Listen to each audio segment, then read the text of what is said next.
After feeding 5,000, and then again after feeding 4,000 people in two different settings, the rumor mill around Jesus began to ramp up, and gossip started to hit an all-time high for his ministry time. And it was short. There were just 3 years that Jesus went public with his ministry, but there was a ramp-up period for sure. And after you miraculously feed 9,000 or more people in two different settings, people start to talk. So at one point, most of, and I use most, none of us were there, obviously, but most people had an opinion about Jesus. Not all the opinions or thoughts or feelings were the same, but everyone felt some way about Jesus. Either he was a mystery or he was a myth. Maybe he was a crutch, or he was a great physician. Maybe he was a great preacher, a teacher, a healer, a liar, a criminal. Everyone had some idea, some feeling about Jesus. They just weren't all the same.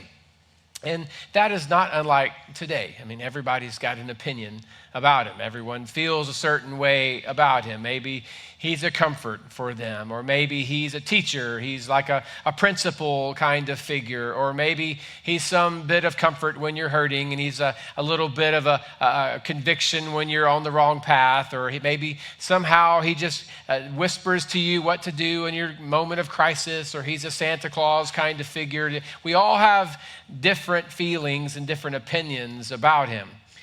But regardless of what he is to you, know that it's not new. Everyone has struggled to put to words what their feelings are about Jesus. It's happened for 2,000 years. And during his time on earth, those that actually opposed him were louder, more vocal, and more obvious than those who supported him, which makes sense to me because anger is a more explosive emotion than love. Now, we could say love is stronger. I would say there are all kinds of examples of why love is stronger. But someone can be for you and you not know it. But if someone is against you, you better believe you know it. You're going to hear it. You're going to see it. You're going to read it. You're going to feel it. Anger has a way of just coming out. Hatred finds its way out. And you may be surprised down the road to find out someone cared for you, loved you, felt a certain way about you, encouraged you, or even talked good about you when you weren't around. But you're not going to have to wait that long to find out the other side. And for Jesus, it was no different. Those who opposed him were loud, they were vocal, they made their feelings known, they gathered around their crew, they gathered around their little crowds. There was a mob mentality then, just like there is now. And Jesus went through all of that. But those who rejected him, even though they might not have held back, Jesus didn't concern himself a lot with them. Jesus was not insecure. He was not that defensive. He just rolled on with his mission and moved forward. And the question that we're going to look at today is a question that was actually posed to the people who were with him, not those against him. Those that were with him, walking with him. Now we know we had 12 disciples, but there were actually more than 12 people that followed Jesus around from town to town.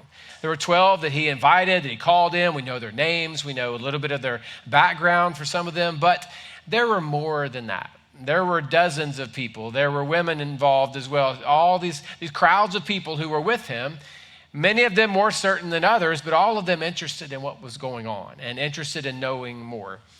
And so when Jesus is speaking to his disciples, sometimes it's just the 12 disciples, and sometimes it's all of those who were or were about to be disciples, followers of Jesus. And we're going to look at one of those questions today as we're in this series, small as it is, a small series about questions. And we're looking at 3 critical questions that Jesus asked those who were around him, following him, interested in him.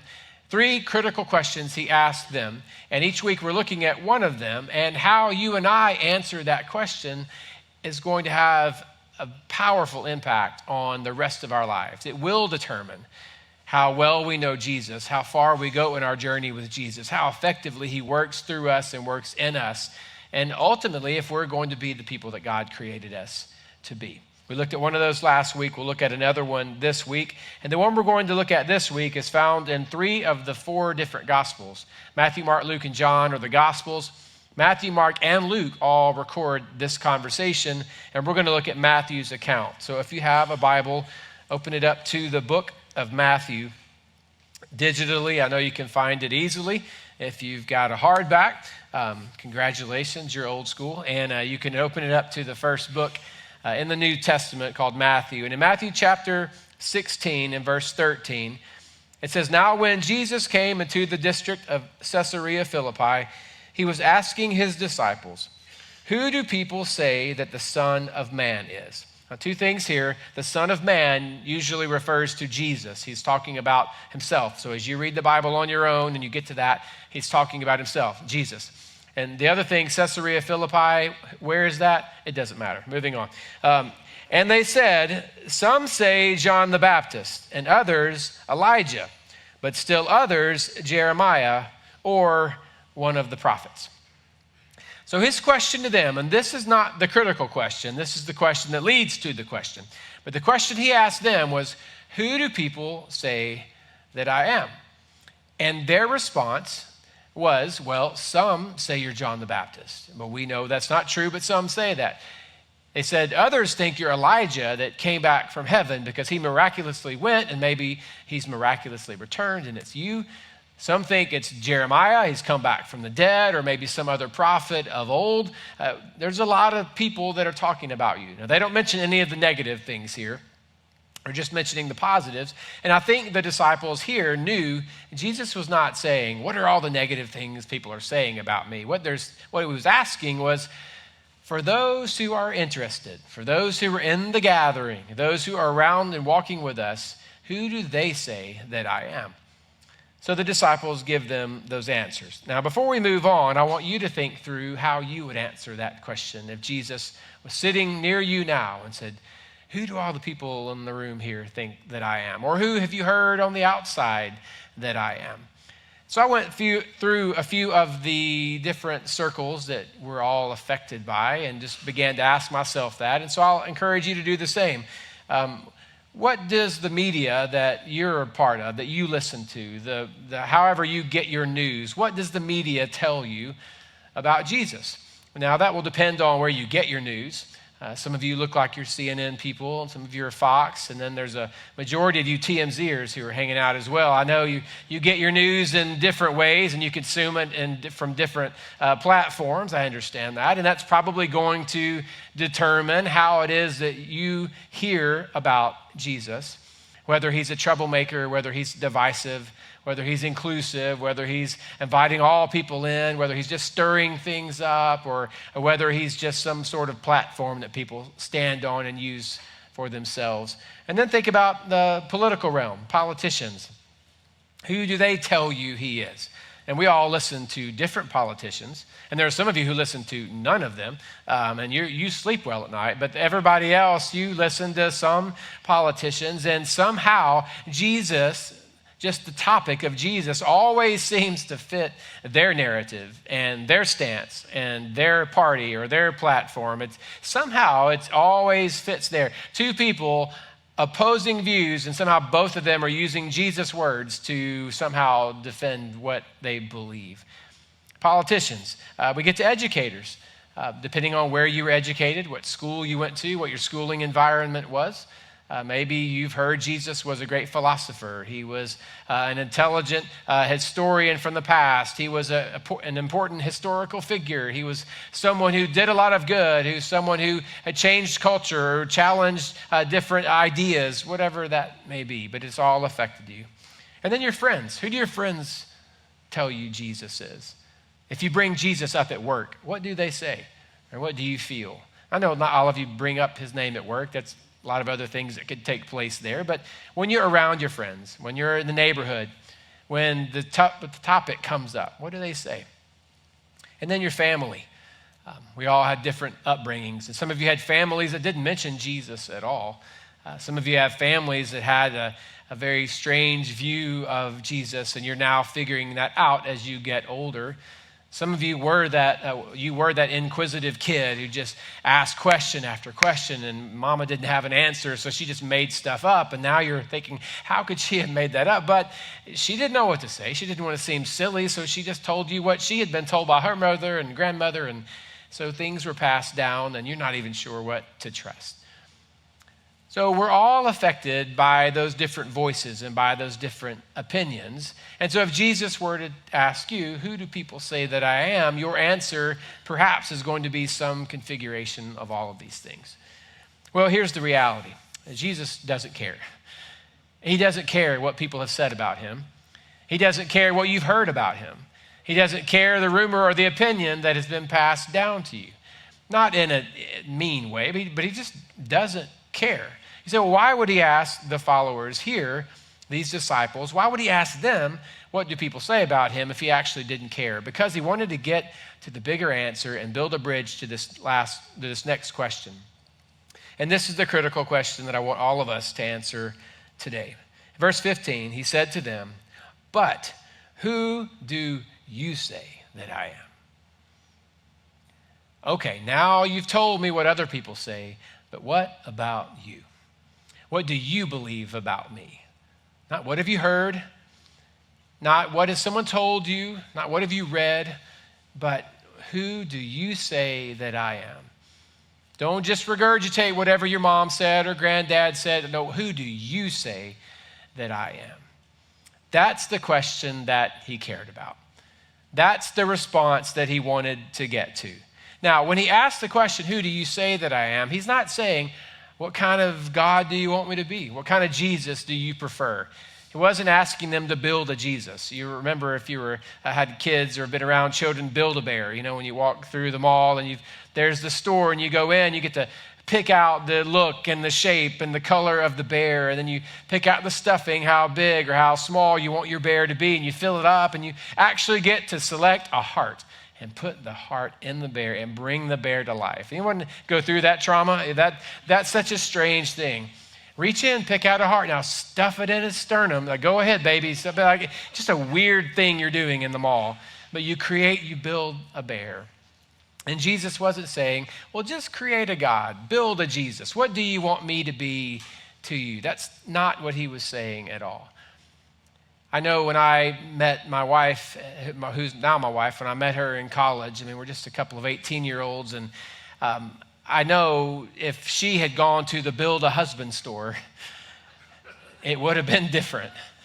She would not have come out with this. I can promise you that. It would not have looked anything like this. But that's not how our relationship is formed. That's not what we're founded on. We met each other. I did make the first move. I saw her across the room kind of thing in college, and over the next few weeks plotted a course. And so when we finally met, we talked. We said, this is my name, what's your name? We began to build some trust. And I said, here's what I'm into. Here's what I love. Here's what I don't care about. Here are my values. Here's how I was raised. Here are my goals and plans and dreams, or she would probably say, or lack thereof. Here's what I'm thinking about in life. Here's what gets me going. And now this is me, and I want to know two things. One, do you, Christy, believe that I am who I'm presenting myself to be? And then two, now that you know who I am, would you be willing to go with me? And then a year later, would you be willing to spend the rest of your life with me? That's how we built our relationship. It wasn't, hey, you look really, really pretty, and I don't want to lose you, so I'll just be who you want me to be. What do you want me to like? What do you want me to do? What kind of music do you want me to listen to? What kind of sport do you want me to like? What kind of this? No, it was, this is who I am. Not in a stubborn, I refuse to change for you sense, but like, this is what I love. Like, I like my hard rock music. On Sundays after church, I'm going to spend 10 hours on the couch watching football. It's just kind of the way it is. I enjoy this. I don't like this. I hate rom-com. I love action. Like, this is me. This is kind of who I am. These are the things I value. This is my relationship with God. Now, what do you think? And that's, in a way, not at all putting myself in the place of Jesus. He and I that's not a great comparison, but our relationship with God is similar in that Jesus doesn't sit back and say, I'll be anything you want me to be. Jesus says, let me tell you who I am, and then you need to decide who I am to you. So what we have in Scripture, we have a lot of explanation, but we have 7 I am statements in the book of John. And I briefly want to share those with you. They will be on the screen, the Scripture beside them, so you can look at them later because they certainly deserve more time than I'm going to give to them today. But if anything, I want to make sure that I am respectful of the time expectancy here, and I'm definitely not going to preach for 2 hours. So I want to share these 7 things with you briefly and encourage you to go back eventually and maybe see a little more. But the first one is in John chapter 6, verse 35. Jesus himself says, I am the bread of life. Now, that's an odd illustration. It's an odd piece of imagery, and it doesn't mean a whole lot to you and me today. But the context was Jesus was referring to God's people as they were being led out of slavery, the Exodus. So they get into this place, ultimately, of freedom, but they have nothing to eat, and God provided manna, this food from heaven that would come down every morning and allow them to be able to survive. So until they were able to get food off the land in which they were, God actually fed them this manna. But the manna only lasted for one day. So they just got enough for that day. And Jesus said, I am the bread of life. Anyone who eats this bread will not go hungry. I'm going to provide for you. You can trust in me to do that. So he presented himself in that way. Number 2, he said, I am the light of the world. In John chapter 8, verse 12, he said, I am the light of the world. I am here to expose the things in the dark. I am here to lead you out of the darkness, and anyone who trusts in me, anyone who believes in me, anyone who follows me is never going to be in darkness again. I am going to illuminate the path. I'm going to help you be able to see. You'll have wisdom, you'll have guidance, you'll have a leader, you'll have a guide throughout every place that you go in life. I am the light of the world. The third thing he says is, I am the gate for the sheep in John chapter 10. Now that means very little to us. None of you look like shepherds, so that means not a whole lot to us. But he was saying, I am the gate to the pen, and any sheep that wants to find safety, find protection, is going to have to come through me. You don't become a part of this family. You're not a part of this without coming through me. I am the gate for the sheep. The next one is, I am the good shepherd, just a few verses later in that same chapter. And this was less about protection and security and more about sacrifice. He said, I, as a good shepherd, am going to lay down my life for my sheep. I am a shepherd of sacrifice. I am a shepherd willing to do whatever he can for his people. So bread of life, light of the world, gate for the sheep, good shepherd. Then he says, I am the resurrection and the life in John chapter 11. He said, although I am not Jeremiah back from the dead or another prophet, I am not Elijah returning from heaven, but I am the resurrection, and I do hold the keys over death. I cannot even be stopped and silenced by it. I am the resurrection and the life. Ultimately, life is going to spring up through me, be sustained by me. I am going to be over all of that. Then he says, I am the way, the truth, and the life. There's this exclusive way in which Jesus said, I'm not just a way to the Father. I am the way to the Father, which will be very different than what you're going to hear if you listen to those voices around you who tell you who Jesus is. He said, I am the way, the truth, and the life. No one comes to the Father but through me. And then number 7, I am the true vine. I am your source of strength. I am your source of power. I'm the vine, you're the branches. Apart from me, you can't do anything. But you can do everything when you're connected to me. So Jesus didn't tell them, go out and build a Jesus. He said, here is who I am. I'm going to provide for you every day. I'm going to expose darkness. I'm going to light your way. I'm going to provide safety for you. I'm ultimately going to give a sacrifice for you to protect your life. I'm going to give you life, resurrected kind of life power. I'm going to show you the way, never leave you or forsake you, and I'm going to be your power to sustain you until that final resurrection. Now, this is who I am, Do you believe my claims and who I say I am? And then if you do, are you willing to join me? That's what he was communicating when he said, who do you say that I am? And ultimately, every one of you are going to have to decide for yourself who you say he is. Not who you've been told he is, not who you've heard he is, but who you say that he is. My daughter, when she was a lot younger, or maybe not a lot, and she trusts me much more than my son trusts me. My daughter just, what do we say, Dad? And she would go back to that on this kind of question. She would often, as a child and as a young person, say, what do we believe about this? She would hear something on the radio, hear something at school, read something, and say, what do we believe? And I was always cautious there because I don't want it to be a thing where anytime you want to know what we believe, let me tell you. I would just say, I don't know what we believe, but I believe and trust this, and this is what this says. So I believe this, and I hope that you do as well. Because I knew better than to allow her to live the rest of her life just saying, oh, I believe this because Daddy said this is what we believe. I want her to jump into truth and figure it out for herself, because the time will come eventually when Daddy's not around to say, this is what we believe about this.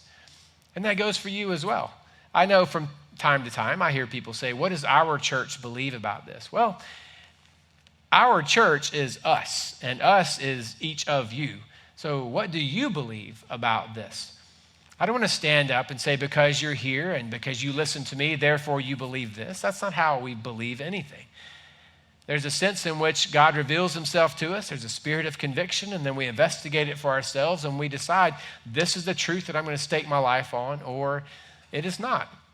So who do you say that he is? Because ultimately, at the end of our journeys, you're not going to be in heaven because twice a month you came and celebrated Jesus at the bridge. That will not be a thing. You can't go and say, well, I think to the best of his ability, my preacher was faithful to what God's word said. Well, I hope so. I hope I am. But that's not going to be your covering. And I cannot be your spiritual assurance. Some of you had incredible people around you, a parent, a grandmom, or a granddad, or an aunt, or uncle, someone who prayed over you, would say verses that you try to remember from time to time, or would sing little hymns over, that is so much a part of who you are. And it did shape your very existence and how life has turned out for you. I believe that. I know prayers are powerful and effective. But there's a time when you've got to decide what you believe. You're a grown person now, and you make that decision. My daughter bought her first vehicle last week. And as we sat there, the finance person was talking. He kept looking at me, asking questions. I was like, this is not me. And we got to the point where she said, am I making a good decision? It's like, I don't know. Are you? I was being difficult, I know, but you got to think this thing through. If she hadn't been, I would have stopped. We wouldn't have driven over there together. But I wanted her to have the confidence that I'm doing the right thing, that I've made the right decision, that this is not going to hurt me moving forward, because this is not my call.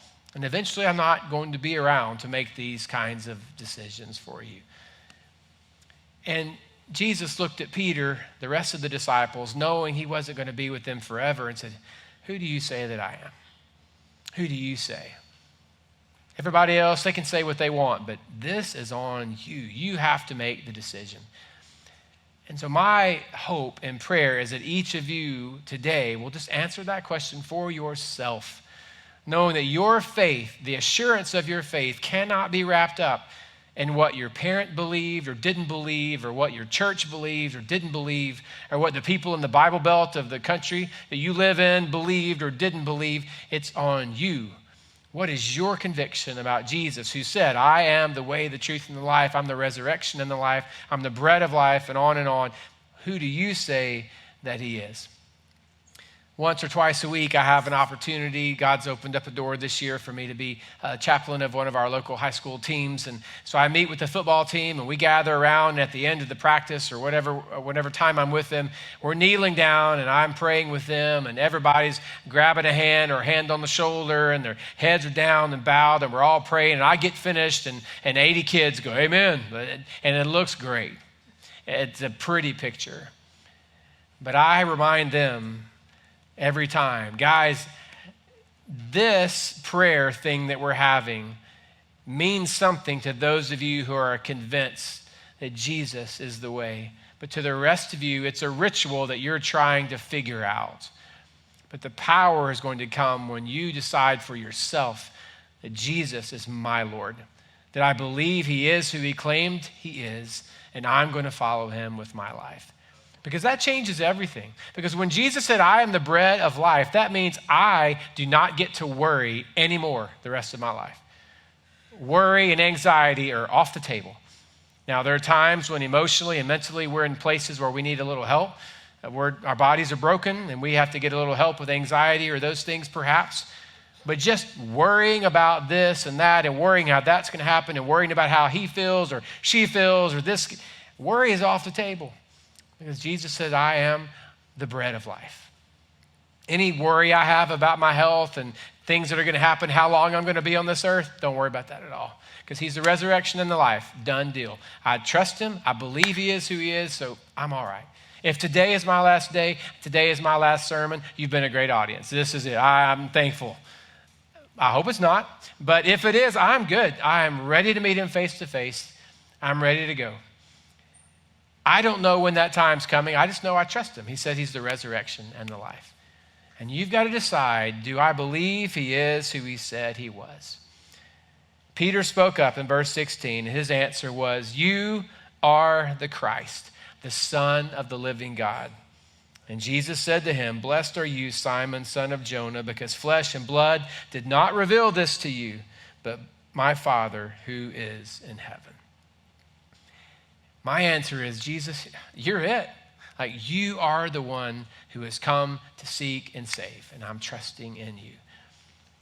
And I want to encourage you and invite you now, if that's not been an experience that you've had, if you've never made that decision, if right now you believe whatever your mama said, or you believe whatever your daddy said, or you believe whatever the preacher says once a week, if that's the basis of your assurance, I'm telling you it's not enough. You've got to decide for yourself. So I encourage you, if you're not a follower of Jesus, to realize you need to decide today. Take that decision card. Today, I've become a follower of Jesus, and we'll follow up. Or if you've been a secret Christian for a while and you're ready to go forward and say, I'm not ashamed of him. If he's actually the resurrection and the life, then I'm not going to try to hide that. And you're ready to be baptized, whatever that decision is for you. We want to help you take that next step.